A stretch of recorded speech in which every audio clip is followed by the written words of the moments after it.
नमस्कार सभी को, मेरे चैनल में आप सभी का हार्दिक स्वागत है। आज मैं उपस्थित हूँ मुंशी प्रेमचंद द्वारा लिखित उपन्यास प्रेमाश्रम का अगला भाग लेकर। तो आइए इसका कथानक प्रारंभ करते हैं। श्रद्धा की बातों से पहले तो ज्ञान शंकर को शंका हुई, लेकिन विचार करने पर यह शंका निवृत्त हो गई, क्योंकि इस मामले में प्रेम शंकर का अभियुक्त हो जाना अवश्यंभावी था।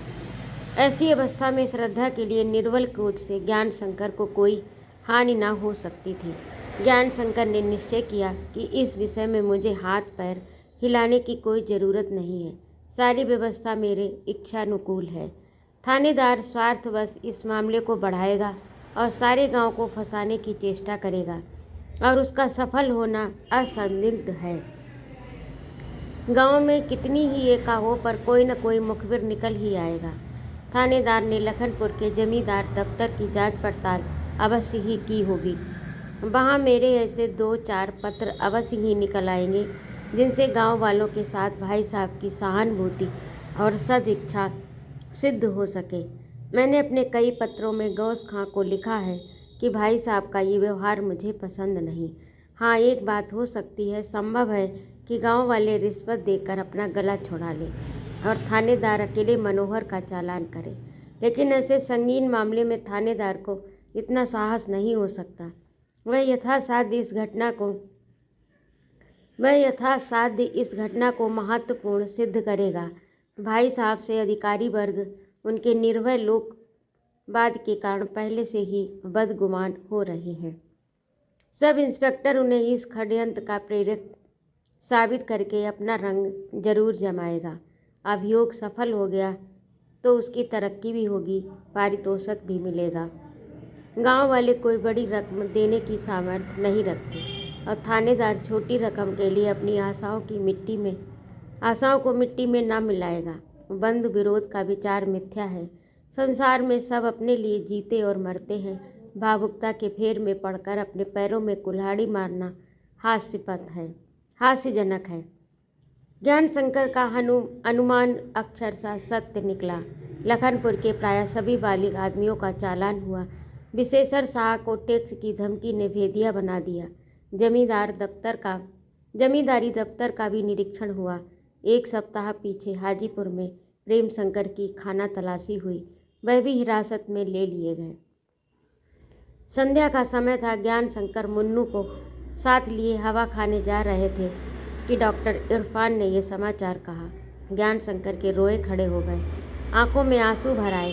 एक क्षण के लिए बंधु प्रेम ने क्षुद्र भावों को दबा दिया, लेकिन ज्यों ही जमानत का प्रश्न सामने आया, यह आवेग शांत हो गया। घर में खबर हुई तो कोहराम मच गया।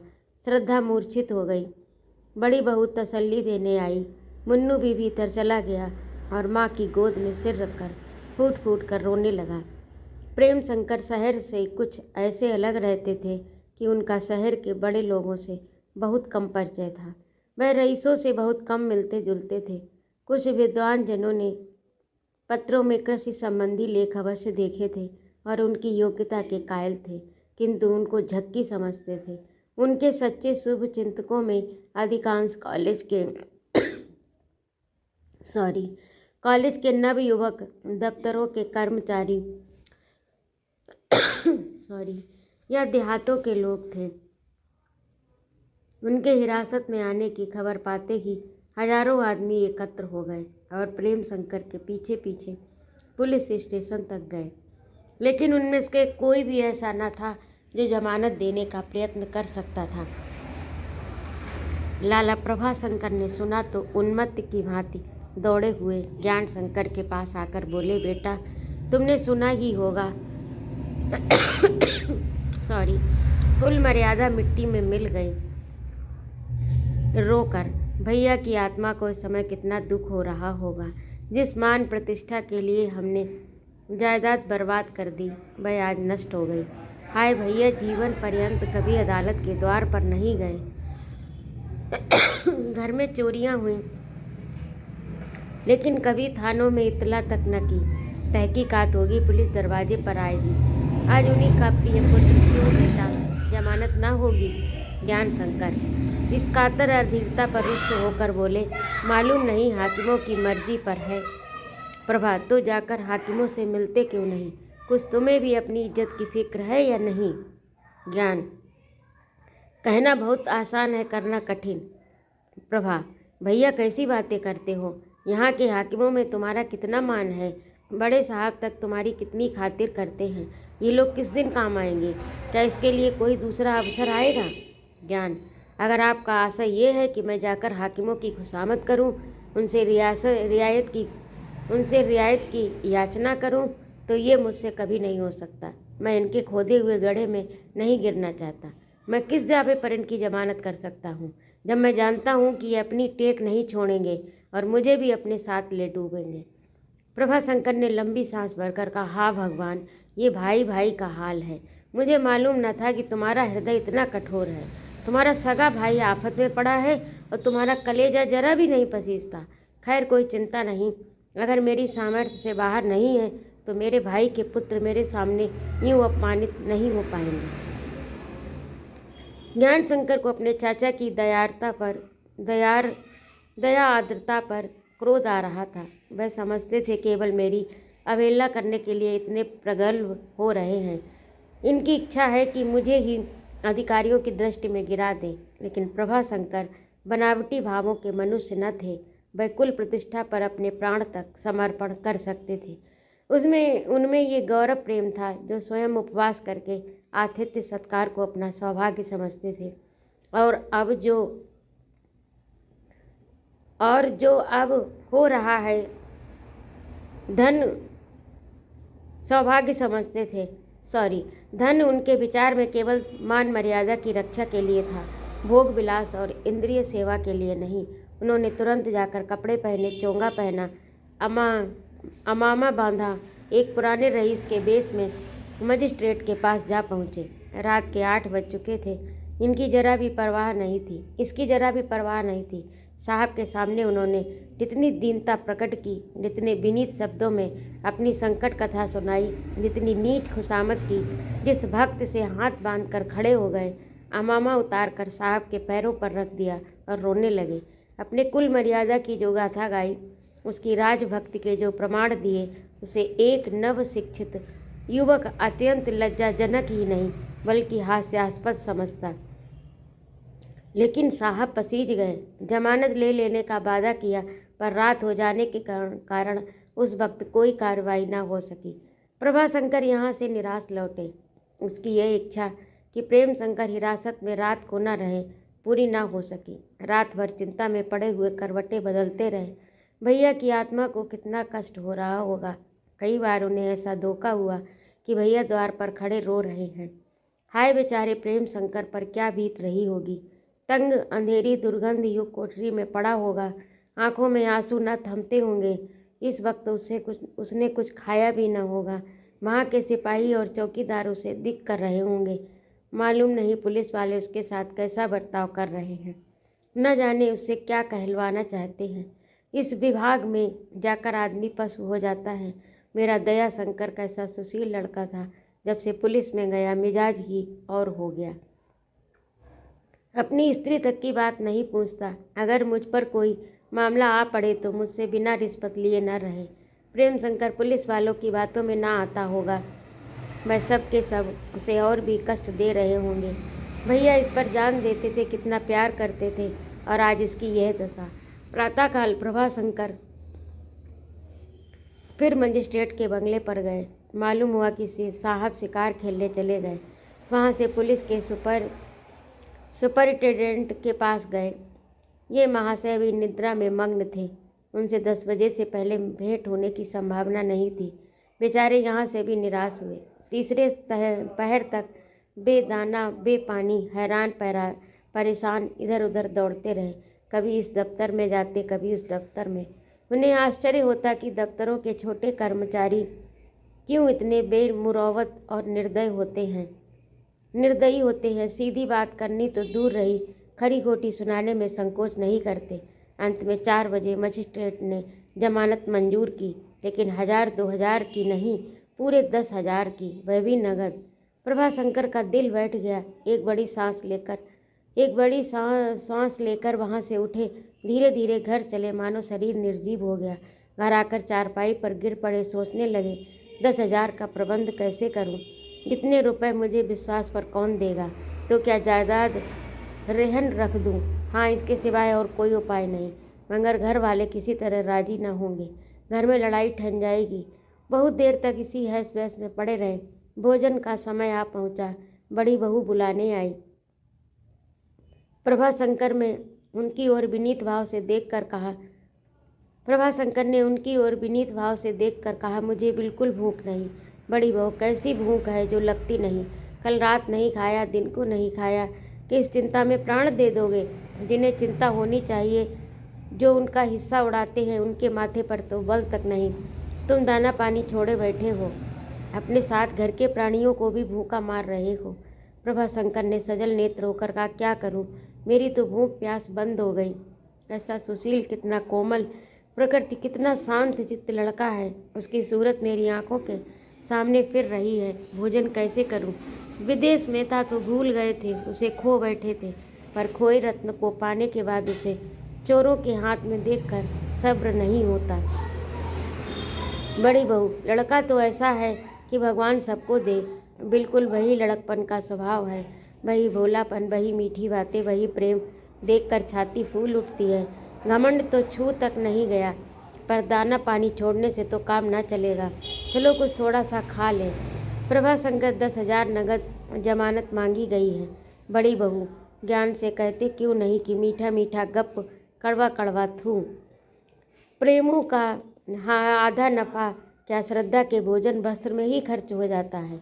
प्रभाशंकर, उससे क्या कहूँ, सुने भी। वह पश्चिमी सभ्यता का मारा हुआ है, जो लड़के को बालिग होते ही माता पिता से अलग कर देती है। उसने वह शिक्षा पाई है कि जिसका मूल तत्व स्वार्थ है, उसमें अब दया, विनय, सौजन्य कुछ भी नहीं रहा। वह केवल अपनी इच्छाओं का और इंद्रियों का दास है। बड़ी बहू, तुम इतने रुपए का क्या बंदोबस्त करोगे? प्रभाशंकर, क्या कहूँ, किसी से ऋण लेना पड़ेगा।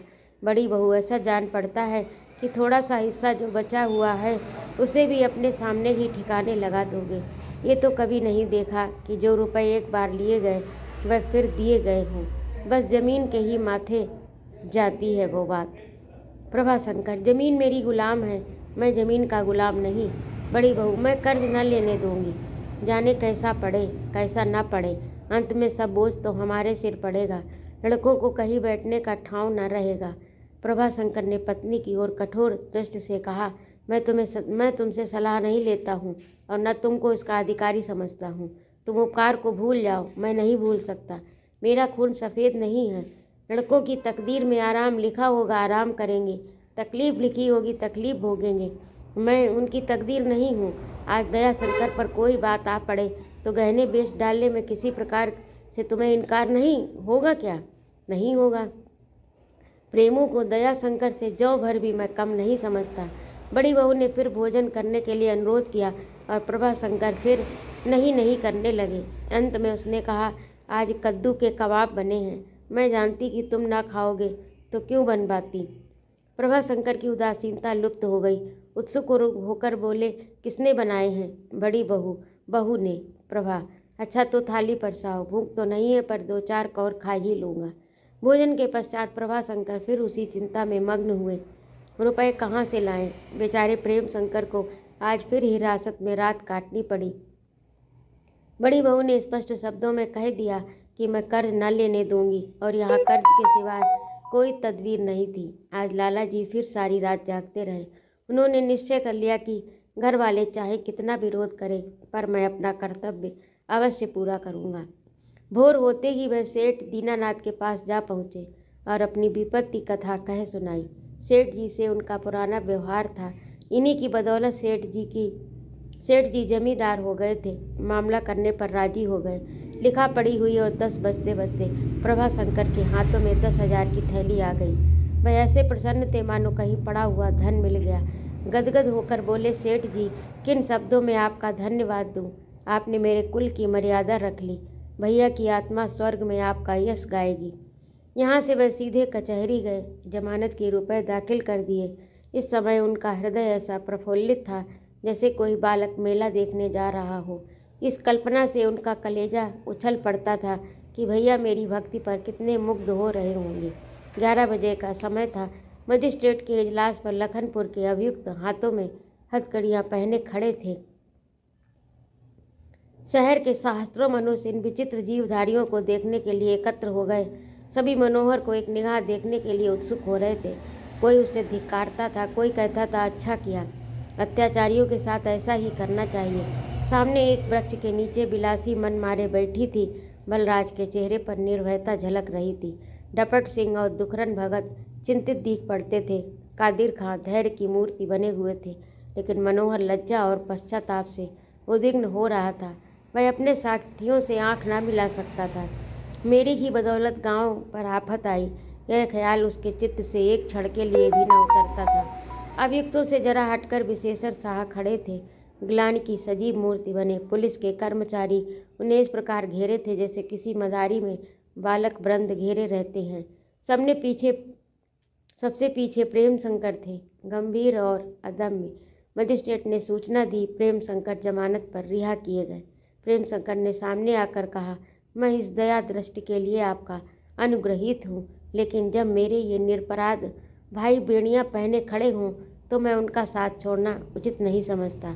अदालत में हजारों ही आदमी खड़े थे। सब लोग प्रेम शंकर को विस्मित होकर देखने लगे। प्रभाशंकर करुणा से गदगद होकर बोले, बेटा मुझ पर दया करो, कुछ मेरी दौड़ धूप, कुछ अपनी कुल मर्यादा, कुछ अपने संबंधियों के साक विलाप का ध्यान करो। तुम्हारे इस निश्चय से मेरा हृदय फटा जाता है। प्रेम शंकर ने आंखों में आंसू भरे कहा, चाचा जी, मैं आपके पितृवत प्रेम और सद्इच्छा का हृदय से अनुग्रहित हूँ। मुझे आज ज्ञात हुआ कि मानव हृदय कितना पवित्र, कितना उदार, कितना वात्सल्यमय हो सकता है, पर मेरा साथ छूटने से इन विचारों की हिम्मत टूट जाएगी। ये सब हताश हो जाएंगे, इसलिए मेरा इनके साथ रहना परम आवश्यक है। मुझे यहाँ कोई कष्ट नहीं। मैं परमात्मा को धन्यवाद देता हूँ, उसने मुझे इन दिनों को तस्कीन और तसल्ली देने का अवसर प्रदान किया। मेरी आपसे एक और विनती है, मेरे लिए वकील की ज़रूरत नहीं। मैं अपनी निर्दोषता स्वयं सिद्ध कर सकता हूँ। यदि हो सके तो आप वे जवानों के लिए कोई वकील ठीक कर लीजिए, नहीं तो संभव है कि इनके ऊपर अन्याय हो जाए। लाला प्रभाशंकर हतोत्साहित होकर इजलास के कमरे से बाहर निकल आए। इस मुकदमे ने सारे शहर में हलचल मचा दी। जहाँ देखिए चर्चा थी। सभी लोग प्रेम शंकर के आत्म बलिदान की प्रशंसा सौ मुँह से कर रहे थे। यद्यपि प्रेम शंकर ने स्पष्ट कह दिया था कि मेरे लिए किसी वकील की ज़रूरत नहीं, पर लाला प्रभाशंकर का जी न माना। उन्हें भय था कि वकील के बिना काम बिगड़ जाएगा, और ये कदापि नहीं हो सकता। कहीं मामला बिगड़ गया तो लोग यही कहेंगे, लोभ के मारे वकील नहीं किया, उसी का फल है। अपने मन में यही पछतावा होगा। अतएव वह सारे शहर के नामी वकीलों के पास गए, लेकिन कोई भी इस मुकदमे की पैरवी करने पर तैयार न हुआ। किसी ने कहा मुझे अवकाश नहीं, किसी ने कोई और बहाना करके टाल दिया। सबको विश्वास था कि अधिकारी वर्ग प्रेम शंकर से कुपित हो रहे हैं। उनकी वकालत करना स्वार्थ नीति के विरुद्ध है। प्रभाशंकर का ये प्रयास सफल न हुआ तो उन्होंने अन्य अभियुक्तों के लिए कोई प्रयत्न नहीं किया। उनकी सहानुभूति अपने परिवार तक ही सीमित थी। अभियोग तैयार हो गया। मजिस्ट्रेट के इजलास में पेशियां होने लगी। थानेदार का बयान हुआ, फैजू का बयान हुआ, तहसीलदार, चपरासियों, चौकीदार के इजहार लिए गए। 8वें दिन ज्ञान शंकर इजलास के सामने आकर खड़े हो गए। प्रभाशंकर को ऐसा दुख हुआ कि वह कमरे के बाहर चले गए और एक वृक्ष के नीचे बैठकर रोने लगे। सगे भाइयों में ये वैमनस्य पुलिस का पक्ष सिद्ध करने के लिए एक भाई दूसरे भाई के विरुद्ध साक्षी बने। दर्शकों को भी कौतूहल हो रहा था, देखे इनका बयान क्या होता है। सब टकटकी लगाए उनकी ओर ताक रहे थे। पुलिस को विश्वास था कि उनका बयान प्रेम शंकर के लिए ब्रह्मफास बन जाएगा, लेकिन उनको और उनसे अधिक दर्शकों को इतना विस्मय हुआ जब ज्ञान शंकर ने लखनपुर वालों पर अपने दिल का बुखार निकाला। प्रेम शंकर का नाम तक न लिया। सरकारी वकील ने पूछा, आपको मालूम है कि प्रेम शंकर उस गांव में अक्सर आया जाया करते थे? ज्ञान, उनका उस गांव में आधा हिस्सा है। वकील, आप जानते हैं कि सर जब इंस्पेक्टर जनरल पुलिस का दौरा हुआ तब प्रेम शंकर ने लखनपुर वालों की बेगार बंद करने की कोशिश की। तहसीलदार से लड़ने पर आमादा हो गए थे। ज्ञान, मुझे उसकी खबर नहीं। वकील, आप ये तो जानते ही हैं कि जब आपने बेसी लगान का दावा किया था तब प्रेम शंकर ने गांव वालों को 500 रुपये मुकदमे की पैरवी करने के लिए दिए थे, पता है आपको? ज्ञान, मुझे इस विषय में कुछ नहीं मालूम। ज्ञान शंकर की गवाही हो गई। सरकारी वकील का मुंह लटक गया, लेकिन दर्शकगण एक स्वर में कहने लगे, भाई फिर भी भाई ही है, चाहे एक दूसरे के खून का प्यासा क्यों न हो। इसके बाद मिस्टर ज्वाला सिंह इजलास पर आए।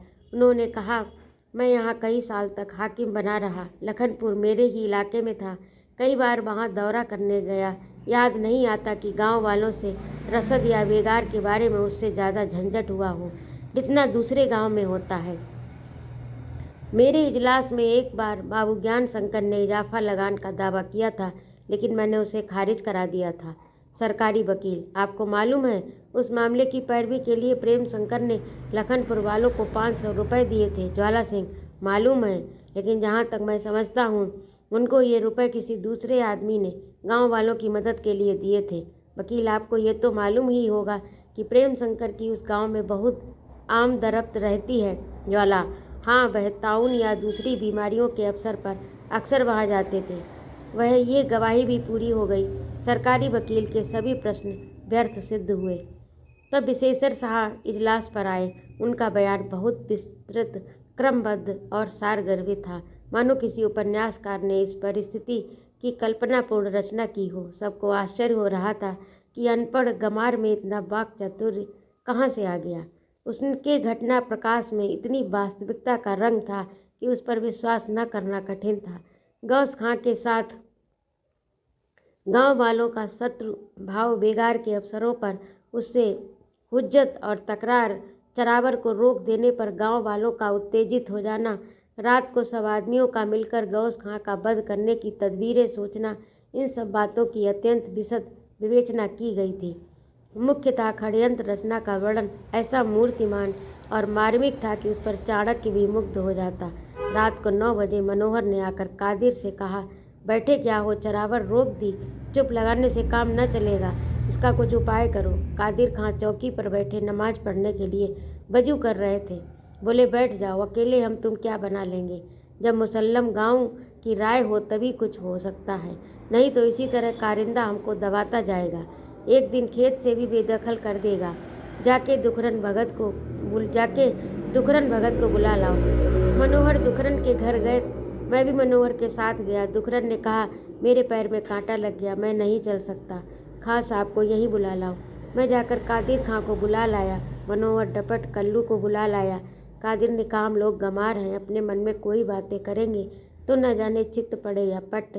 चलकर प्रेम शंकर से सलाह लो। डपट सिंह बोले, उनके पास जाने की क्या ज़रूरत, मैं जाकर उन्हें बुला लाऊंगा।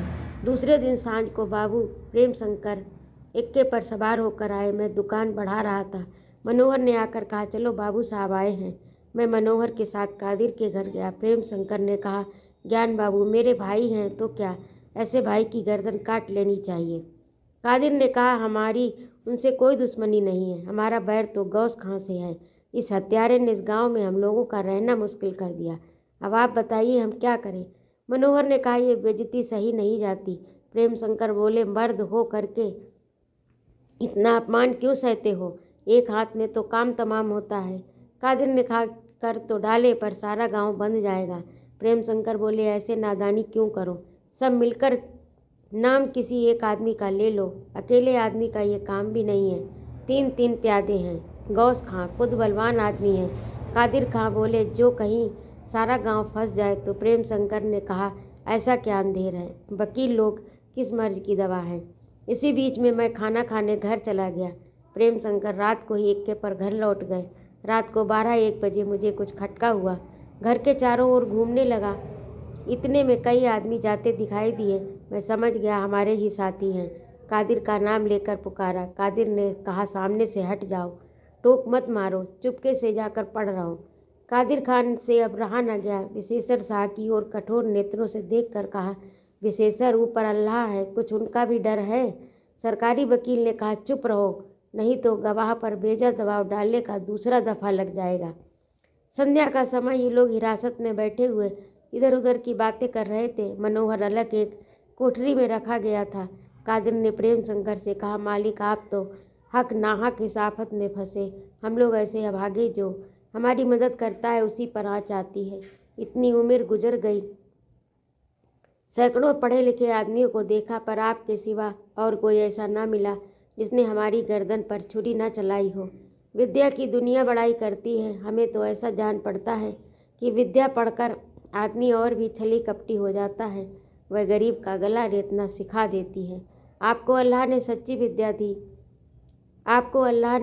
विद्या दी, उसके पीछे लोग आपके भी दुश्मन हो गए।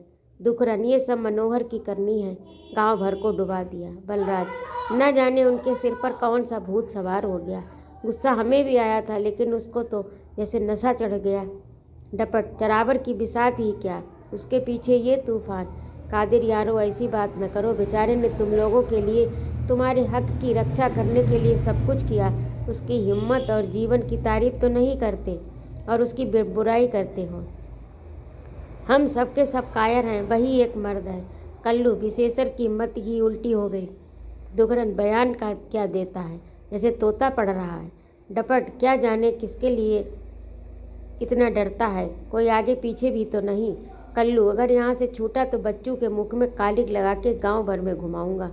डपट, ऐसा कंजूस है कि भिखमंगे को देखता है तो छछूंदर की तरह घर में जाकर दुबक जाता है। कल्लू, सहुआइन उनकी भी नानी है। विशेषर तो चाहे एक कौड़ी फेंक भी दे, वह अकेली दुकान पर रहती है तो गालियाँ छोड़ और कुछ नहीं देती। पैसे का सौदा लेने जाओ तो धेले का देती है, ऐसी डांडी मारती है कि कोई परख ही नहीं सकता। बलराज, क्यों कादिर दादा, काले पानी जाकर लोग खेती बाड़ी करते हैं ना। कादिर, सुना है वहाँ ऊख बहुत होती है। बलराज, तब तो चांदी है, खूब ऊख बोएंगे। कल्लू, लेकिन दादा तुम 14 बरस थोड़े जियोगे, तुम्हारी कब्र काले पानी में ही बनेगी। कादिर, हम तो लौट आना चाहते हैं, जिसमें अपनी हड़ावर यहीं दफन हो। वहाँ तुम लोग न जाने मिट्टी की क्या गत करो। दुखरन, भाई मरने जीने की बात मत करो, मनाओ कि भगवान सबको जीता जागता फिर अपने बाल बच्चे में ले आए। बलराज, कहते हैं वहाँ पानी बहुत लगता है। दुखरन, ये सब तुम्हारे बाप की करनी है, तुम्हारा गांव भर का सत्यानाश कर दिया। अकस्मात कमरे का द्वार खुला और जेल के दरोगा ने आकर कहा, बाबू प्रेम शंकर, आपके ऊपर से सरकार ने मुकदमा उठा लिया, आप बरी हो गए, आपके घर वाले बाहर खड़े हैं। प्रेम शंकर को ग्रामीणों के सरल वार्तालाप में बड़ा आनंद आ रहा, चौंक पड़े। ज्ञान शंकर और ज्वाला सिंह के बयान उनके अनुकूल हुए थे, लेकिन ये आशय न था कि वह इस आधार पर निर्दोष ठहराए जाएंगे। वह तुरंत ताड़ गए कि ये चचा साहब की करामात है। वास्तव में था भी यही। प्रभाशंकर को जब वकीलों से कोई आशा न रही तो उन्होंने कौशल से काम लिया। 2-2.5 हजार रुपयों का बलिदान कर के ये वरदान पाया कि रिश्वत, खुशामत, निष्ठा लाभ, ये सब उनकी दृष्टि में हिरासत से बचने के लिए क्षम्य था।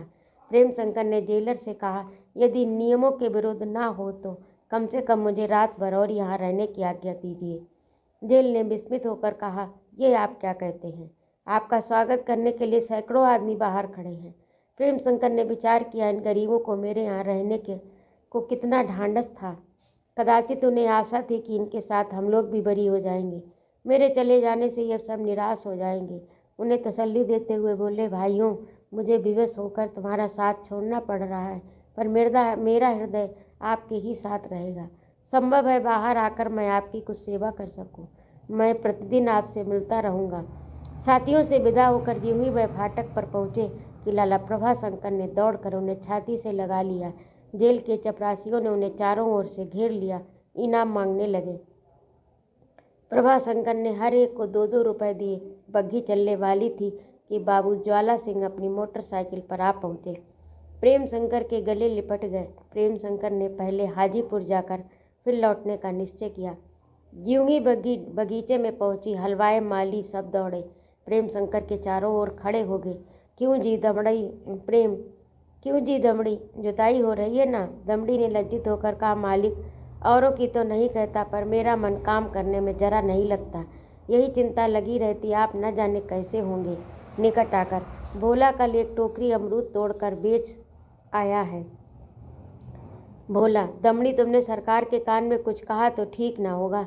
मुझे जानते हो कि नहीं, यहाँ जेल से नहीं डरते। जो कुछ कहना हो मुँह पर बुरा भला कहो। दमड़ी, तो तुम नाहक जामे से बाहर हो गए, तुम्हें कोई कुछ थोड़े ही कहता है। भोला, तुमने कानाफूसी ही क्यों की? मेरी बात न कही होगी और किसी और की कही होगी। तुम कौन होते हो किसी की चुगली खाने वाले? मस्ताकोरी ने समझाया। भोला, तुम खामखा झगड़ा करने लगते हो। तुमसे क्या मतलब? जिसके जी में आता है मालिक कहता है, तुम्हें क्यों बुरा लगता है? भोला, चुगली खाने चले हैं, कुछ काम करे न धंधा, सारे दिन नशा खाए पड़े रहते हैं। इनका मुंह है कि दूसरों की शिकायत करें। इतने में भवानी सिंह आ पहुँचे, जो मुखिया थे। ये विवाद सुना तो बोले, क्यों लड़े मरते हो यारो? क्या फिर दिन न मिलेगा? मालिक से कुशल क्षेम पूछना तो दूर रहा, कुछ सेवा टहल तो हो न सकी। आपस में तकरार करने लगे। इस सामयिक चेतावनी ने सबको शांत कर दिया। कोई दौड़कर झोपड़े में झाड़ू लगाने लगा, किसी ने पलंग डाल दिया, कोई मोढ़े निकाल लाया, कोई दौड़कर पानी लाया, कोई लालटेन जलाने लगा। भवानी सिंह अपने घर से दूध लाए। जब तीनों सज्जन जलपान करके आराम से बैठे तो ज्वाला सिंह ने कहा, इन आदमियों से आप क्यों कर काम लेते हैं? मुझे तो सभी निकम्मे जान पड़ते हैं। प्रेम शंकर, जी नहीं, ये सब लड़ते हैं तो क्या, खूब मन लगाकर काम करते हैं। दिन भर के लिए जितना काम बता देता हूँ उतना दोपहर तक कर डालते हैं। लाला प्रभा शंकर जी डर रहे थे कि कहीं प्रेम शंकर अपने बरी हो जाने के विषय में कुछ पूछ ना बैठे। वह इस रहस्य को गुप्त ही रखना चाहते थे, इसीलिए ज्वाला सिंह से बातें करने लगे। जब से इनकी बदली हो गई, इन्हें शांति नसीब न हुई। उधर ऊपर वाले नाराज, नीचे वाले नाराज, जमींदार नाराज, बात बात पर जवाब तलब होते थे। एक बार मुअत्तल भी होना पड़ा। कितना ही चाहा कि वहाँ से कहीं और भेज दिया जाऊं, पर सफल न हुए। नौकरी से तंग आ गए थे और अब इस्तीफा देने का विचार कर रहे थे। प्रेम शंकर ने कहा, भूल कर भी इस्तीफा देने का इरादा न करना। ये कोई मामूली ओहदा नहीं है। इसी ओहदे के लिए बड़े बड़े रईसों और अमीरों के माथे घिसे जाते हैं और फिर भी कामना पूरी नहीं होती। ये सम्मान और अधिकार आपको और कहाँ प्राप्त हो सकता है ज्वाला? लेकिन इस सम्मान और अधिकार के लिए अपनी आत्मा का कितना हनन करना पड़ता है। अगर निष्प्रय भाव से अपना काम कीजिए तो बड़े बड़े लोग पीछे पड़ जाते हैं। अपने सिद्धांतों का स्वाधीनता से पालन कीजिए तो हाकिम लोग त्योरियां बदलते हैं। यहाँ उसी की सफलता होती है जो खुशामदी करके चलता है, जिसे सिद्धांतों की परवाह नहीं। मैंने तो आज तक किसी सहृदय पुरुष को फलते फूलते नहीं देखा। बस शतरंजबाजों की चांदी है। मैंने अच्छी तरह आजमा कर देख लिया, यहाँ मेरा निर्वाह नहीं। अब तो यही विचार है कि इस्तीफा देकर इस बगीचे में आ बसूं और बाबू प्रेम शंकर के साथ जीवन व्यतीत करूं, अगर इन्हें कोई आपत्ति न हो। प्रेम शंकर, आप शौक से आइए, लेकिन खूब दृढ़ होकर आइएगा। ज्वाला सिंह, अगर कुछ कोर कसर होगी तो यहाँ पूरी हो जाएगी। प्रेम शंकर ने अपने आदमियों से खेतीबाड़ी के संबंध में कुछ बातें की और 8 बजते बजते लाला प्रभा शंकर के घर चले गए। तो ये था आज का कथानक। आपको कैसा लगा कमेंट करके अवश्य बताइएगा। और यदि आपको मेरा कहानी सुनाना अच्छा लगता हो तो कृपया मेरे चैनल को लाइक करें, कमेंट करें और सब्सक्राइब अवश्य करें। सुनने के लिए बहुत बहुत धन्यवाद। जय माँ भारती।